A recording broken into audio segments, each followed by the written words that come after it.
So, I mean, firstly, thank you very much for having me to talk here. It's really a pleasure to be with you and share some of these research findings, these ideas, these thoughts. I'd be very interested to hear your feedback. This is a crisis and a set of issues that a lot of people are very familiar with because of how much it's been covered in the media, as well as because of your own familiarity with the topics related to humanitarian action, but also because of the size, the scale and the nature of the regional refugee crisis that it's now associated with, and subsequently the coup that took place in Myanmar early this year. So it's an issue that many people are very aware of, and I'd be really interested to hear your thoughts and any feedback you have on this. As you said, Sridhar, I've been working for many years in international development and humanitarian. So I'm coming at this from sort of both a practitioner and an academic perspective. I always find those terms are a little bit troubling, a little bit blurry anyway, but I'm coming at it from different parts of, different ways of thinking, so, both the academic and the practitioner level.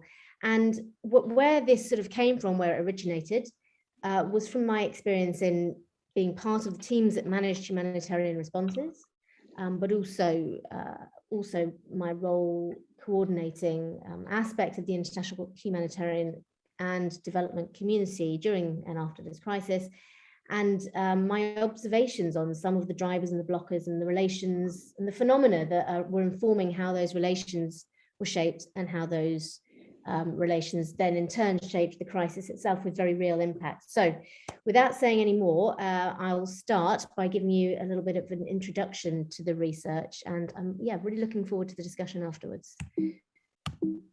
Oh, how do I move to the next? Got it. Okay, so just very briefly, I'm going to talk a little bit about the sort of the puzzle, the sort of why doing this. I mean, having worked in humanitarian responses and also in different and some more political areas of development as well, an important question that has repeatedly emerged is what it means to see that humanitarian space is to have humanitarian space described as somehow protected from politics. And I've often wondered, and looking at the humanitarian responses that I've been involved in, how this influences how responses are shaped and how it influences whether they succeed or the ways in which they do not succeed.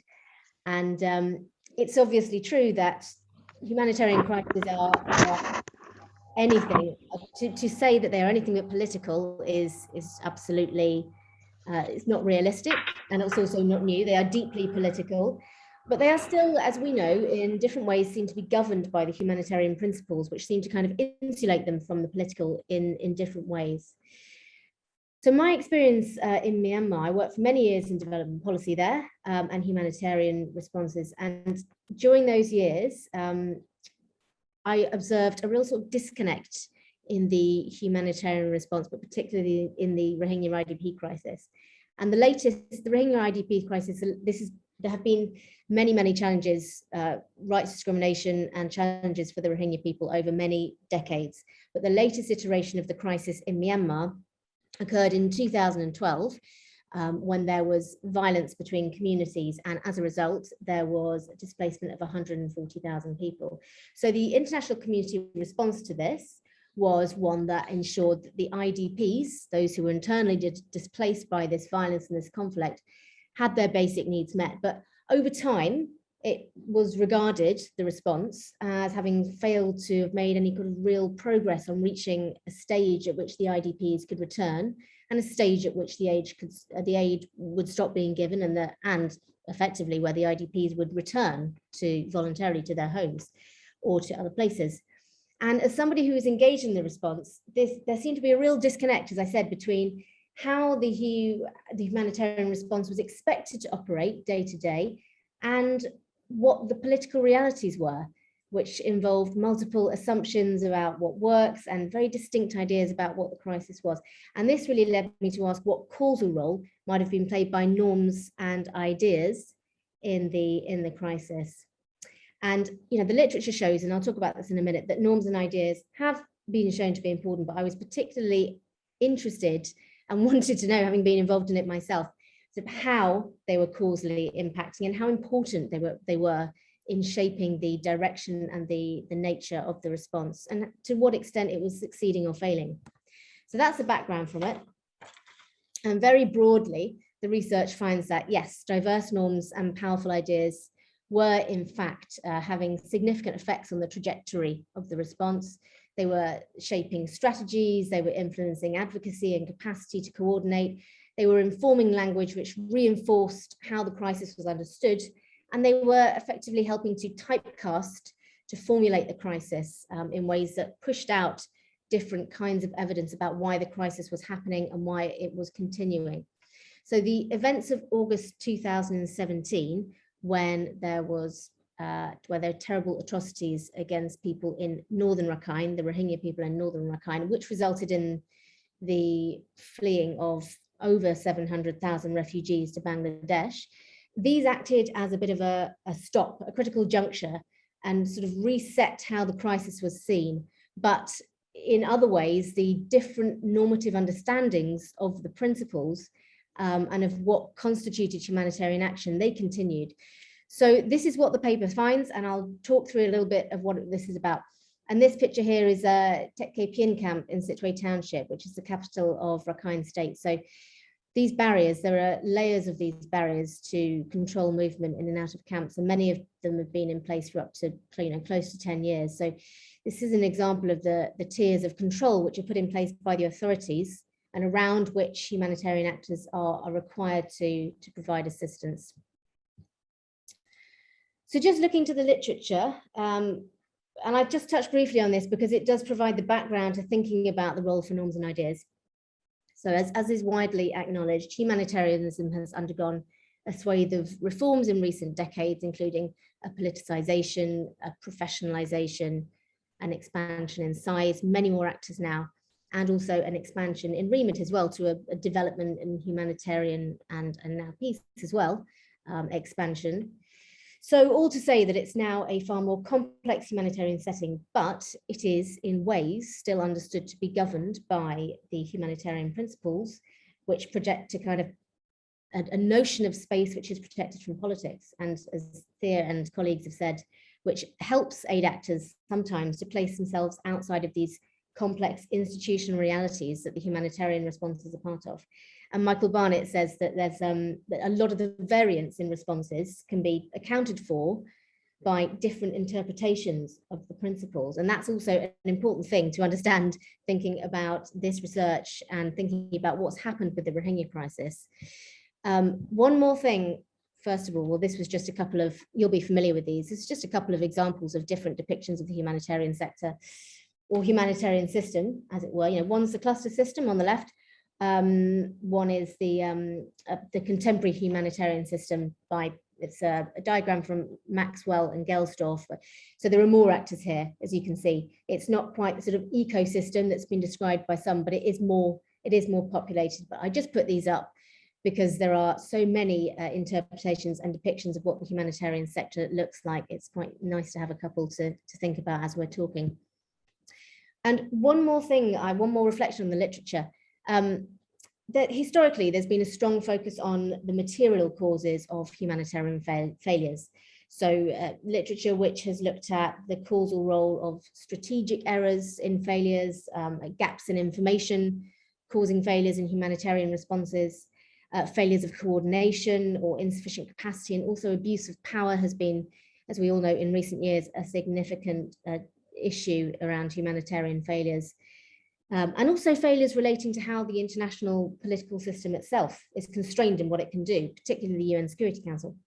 But in addition to these material causes that have been much written about, there's also been an examination of how shared cultures and behaviours can influence peace building and development trajectories, and others, such as Thea, have explored how aid policies themselves become effective in practice, or how ideas shape the constitution of crises. So there's plenty out there to suggest that these issues are important, which is why I think I say, well, so what?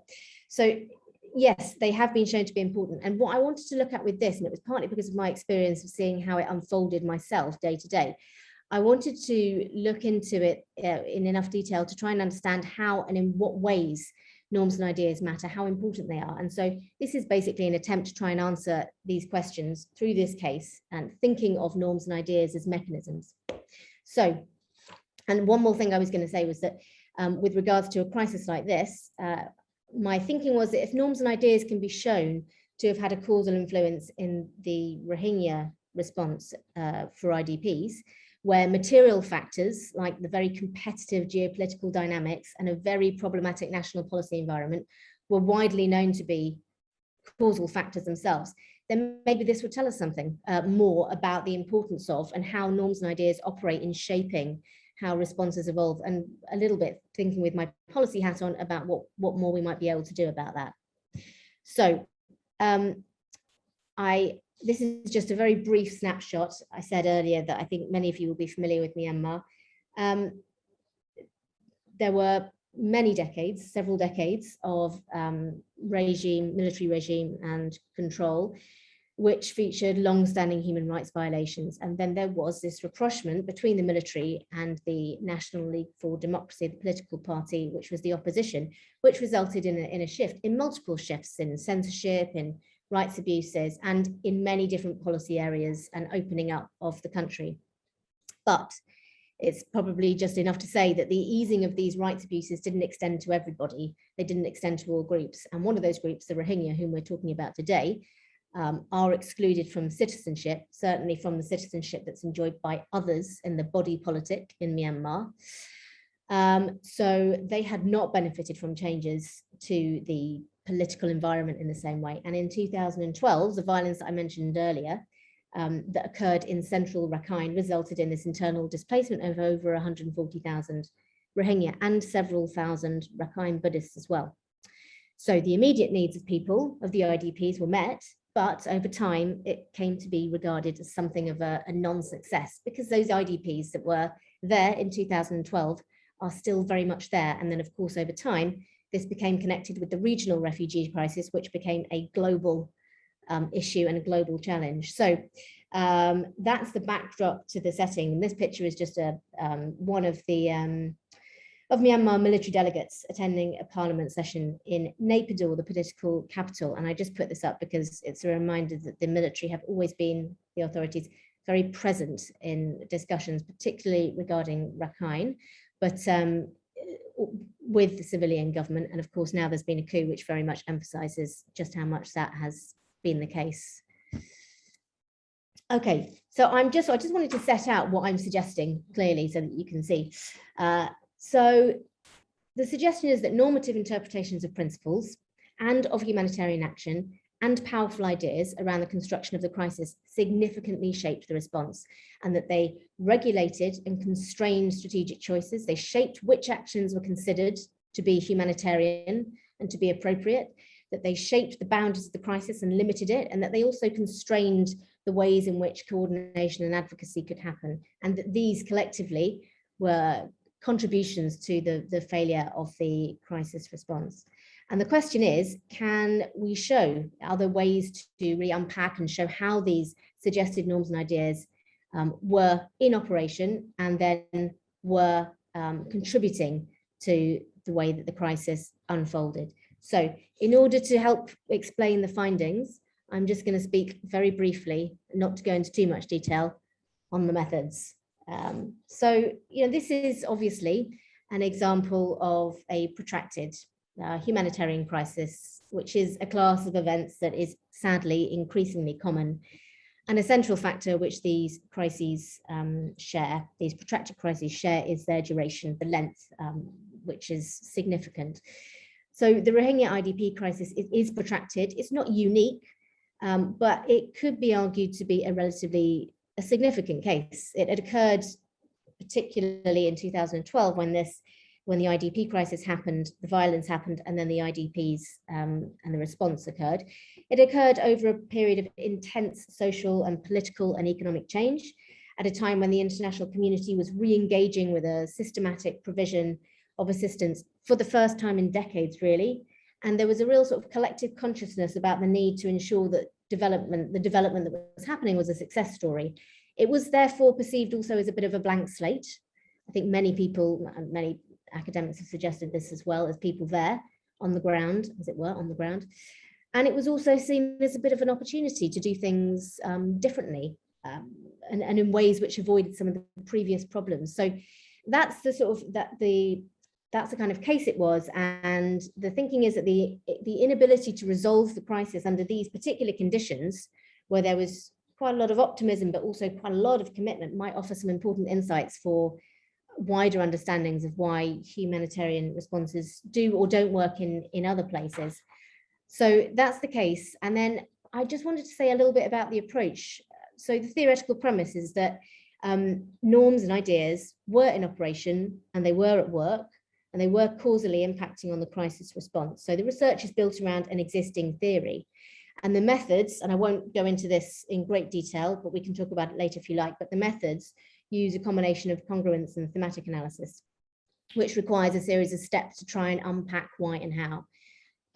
And I did this with some colleagues by sketching out the empirical narrative, so setting out the empirical terms, what the story was, and then setting out also empirical predictions of what you might expect to see from the impact of the causal mechanism, looking at the existing literature. And I say this to help explain the findings later. And then there was a scouring going through the evidence for the manifestations of those mechanisms at work, which involved generating codes from repeated observations and then organizing these into categories of the causal mechanisms. So I was looking for these based on the theoretical premise, but I was also looking for alternatives, so non-normative and non-ideational causes, looking for material explanations as well. So the empirical evidence is then used to look against the predictions to assess the strength of what these suggestions, what the propositions are.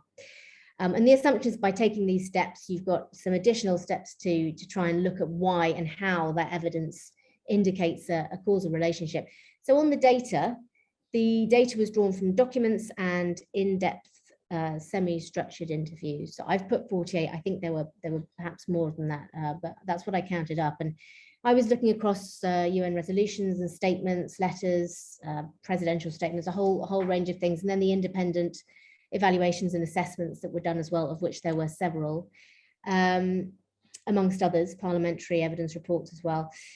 But the interviews, I mean, it's effectively a pilot study because there were 10 interviews done, so more probably should be done.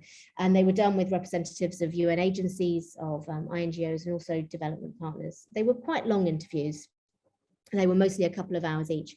And all the participants were actively involved in either the management of or taking decisions around the response or negotiating with actors in the response. So they were all actively involved in doing it. There were, as I said, there were only 10 interviews. But actually the saturation was sort of happening after about 8+ interviews. The same themes, Jasmin, were emerging. Yes. Sorry to interrupt you, but maybe it would be nice if you move to the results, because I think we, if you can finish within 5 or 10 minutes, it would be great for the discussion. Yeah. No problem. Well, okay, actually, that's fine. We're just there. We go. The results. Yeah, you're just there. Exactly. Yeah, exactly. So sorry, yeah, I just wanted to set it out a bit so that it was clear. So when we turn to the actual results, so looking across the normative understandings of principles and also of what humanitarianism and humanitarian action was going to be and the ideas, there were two things. So you look at what you expect to find and then the evidence on the basis of that. So firstly, what would we expect to find if these norms were working on the response? So firstly, you'd expect to find perhaps that actors were holding specific positions on the principles which regulate their behavior. You might find evidence of response actions and strategies taken by humanitarian actors which line up behind particular principles. So some actions or decisions might stress the principle of neutrality and independence, and others might stress humanity. Or you might find explicit reference to actors holding positions or claims to political neutrality, or evidence of actors prioritizing operational strategies to maintain access. You might also find it reference to red lines, to discussions on red lines in the data. So what does the evidence bear out? Well, it was clear from the evidence that there were different camps of shared values and expectations around the humanitarian principles. There were different strategic choices being made between, for example, securing access, not at any cost, but at great cost sometimes, or negotiating for changes to access, linked to choices between putting humanity versus first versus a rights-based approach. And that this was resulting in a paralysis and a common strategy on how to engage in the IDP camps. And this also resulted in different tolerance levels for the rights discrimination which the authorities were putting in place, were making sure was happening. There was also a failure to adhere to collective agreements on red lines, and an inability, for example, to respond collectively on the government's planned closure of camps. So they closed the camps, but actually effectively just planned to move people slightly further away, which was effectively an entrenchment. So these were all findings of different interpretations of the humanitarian principles and different understandings of humanitarian action. And what the participants suggested, many of them, was that the government was able to draw on humanitarian claims to political neutrality and argue that the camps were being serviced in line with international standards. Some actors saw development and humanitarian interventions as inseparable, so completely inseparable, and others saw them as mutually exclusive. So these multiple understandings of humanitarian action continued, and over time, then were produced alongside more coercive measures, which were designed to punish the government. So that was what we found with regards to the norm. And when we come to the ideas and understanding whether these were at work, with the expectations of predictions around what you might expect to find if ideas were at work in the crisis, you might find powerful characterizations of what the crisis was about, or specific coordination structures and policies that formulate the crisis, or language and statements and speeches or strategies which typecast the crisis as being a particular type of crisis, but also a real reticence to consider new information that contradicts existing ideas about the crisis. And again, when we looked at the evidence, it emerges very strongly from the start that the crisis was framed as being caused by localized intercommunal violence, and that the result of this was the internal displacement of a particular group. So at the heart of this framing was the notion that the crisis was an exception to the normal, and one that didn't connect with or reflect the broader social or political dynamics in the country. So it wasn't imagined as being connected with the rights abuses of the Rohingya in other parts of the country, or viewed as part of a wider strategy by the government. And that was because of the way that it was framed, people felt. And the ideational frame of the crisis was one which required an IDP response. And so this also did, of course, constitute an accompanying set of structures. It was OCHA that coordinated the response, which was in central Rakhine through a cluster system, and it was focused on IDP response actions. It was disconnected from what was going on in northern Rakhine, which was a different set of actors, UN agencies and international NGOs operating. So again, this dominant idea of the crisis is contained and IDP focused. It shaped how the crisis was viewed, how it was operationally structured, but it also created institutional effects around which issues were going to be legitimate to be discussed about the crisis. And this can most clearly be seen in relation to the issue of human rights. So in the early years following the IDP crisis, there was a real dismissal of human rights issues whenever the evidence was presented to many actors in the international community. A lot of evidence has emerged on the UN's role in this, but it wasn't just the UN.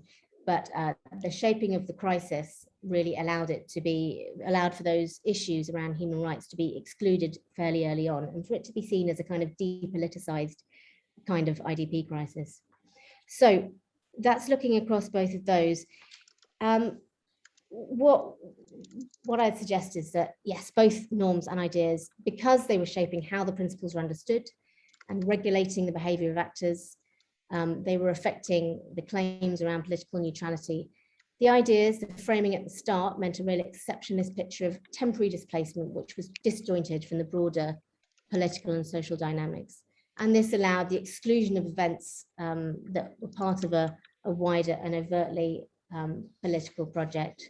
So I'm gonna wrap up so that we've got time to speak. But one thing I just did want to say is that I mentioned earlier that I also looked for alternative explanations. So the evidence indicates that, of course, there are also material drivers, and the three that really emerged were geopolitical drivers, the national political environment, and issues around funding and program and expansion. I just put one quote up. There are many, of course. But in terms of the geopolitical drivers, it was clear that because Myanmar was a country that was situated between powerful East and Southeast Asian neighbours, and it was a symbol of potential democratic reform, all of this carried great weight, and there was a strong desire for a good news story, as I said before, and a recognition that a successful transition would be seen as an important foreign policy success as well. So the dynamics of the UN Security Council also played a part, and these, of course, had an effect on the shape and the way that the crisis and the response for that IDP crisis, and then how it was connected to the regional refugee crisis, how they unfolded. The national political environment was also very difficult. Participants in interviews repeatedly reported the government's strategy of putting international actors against each other with offers of access and programs. And this, of course, intersected with the international community's own internal divisions. And then organizational growth incentives, people really felt played a part as well. Being part of a humanitarian response offered the opportunity to increase footprint, and program size and funds was also a driver around what happened and how it emerged. So suffice to say, I think, because I've covered this already, that yes, it seems fairly clear that there was evidence of diverse understandings of principles, evidence of diverse understandings of what humanitarian action was, and that really affected how the crisis took shape. But also, as well as the ideas and these normative understandings, the geopolitical factors, the national political environment, and the other material issues were intersecting to present significant constraints that had a real impact on people's lives, and how the crisis was shaped, the crisis response was shaped. But just putting my policy hat on for a minute, I guess thinking about the implications, the question is, if an emergency is going to be strategically complex and going to be likely to have problematic relations with the authorities, it's maybe particularly important to consider how different understandings of the principles intersect with the political realities on the ground, and how it's formulated as a crisis. What does it mean if it's typecast in a certain way? What will the impact be? And what is the risk to crowding out non-conforming evidence? Because in this case, the non-recognition of human rights violations for a long time during the IDP crisis really crowded out the possibility of connecting it to what was happening in northern Rakhine, which then resulted, of course, in this huge and terrible regional refugee crisis and the human rights abuses that were very big there. So that's it. I have a table at the end, which is a much, much more succinct way of showing the connection of those things. But I'm going to stop sharing my screen now.